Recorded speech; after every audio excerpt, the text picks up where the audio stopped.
You know the feeling you get when you go on a hike with your family, stumble on a plant you really love, harvest from that plant, and take cuttings from that plant, and end up going home with a bunch of treasure? Well, I do. So, I went on a hike with my family, and me and my dad stumbled upon a very mature, very healthy rosehip plant. So,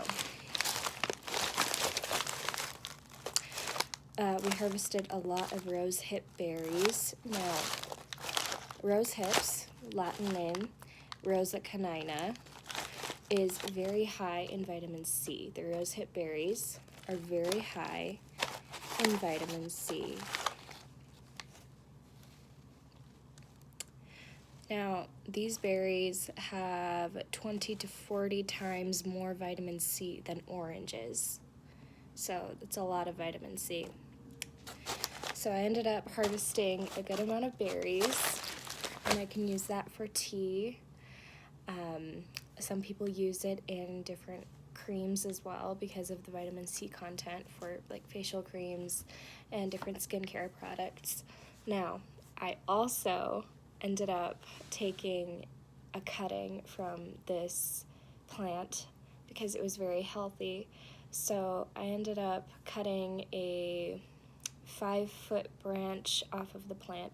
Now, it was very healthy. I made sure that I cut it in a way that wouldn't hurt the plant, and I took that cutting, and it was a 5-foot long branch, so that was fun bringing it home. I just put it into the trunk of the car, and I made smaller cuttings from that one branch.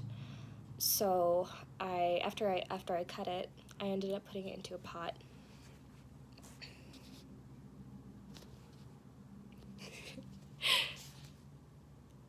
And they took root. Look at that.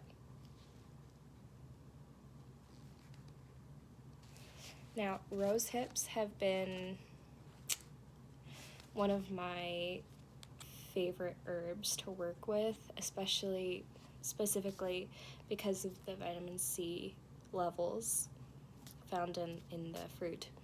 Now, some people will make jam from these berries.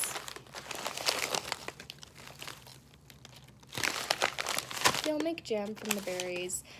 You just have to make sure that if you choose to try to eat the fruit fresh, just make sure that the seeds are not in there, because the seeds, each one of the seeds from the fruit has a tiny hook on it, and if you just eat the berry whole, those seeds can actually catch onto your intestines because of the hooks that are on there. So you need to be careful with that.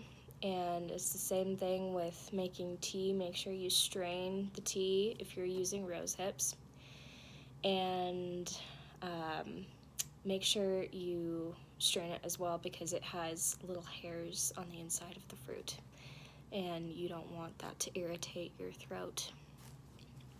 So yeah, I'm going to be adding these beautiful plants to our garden. I'm really excited. All right, guys, happy foraging.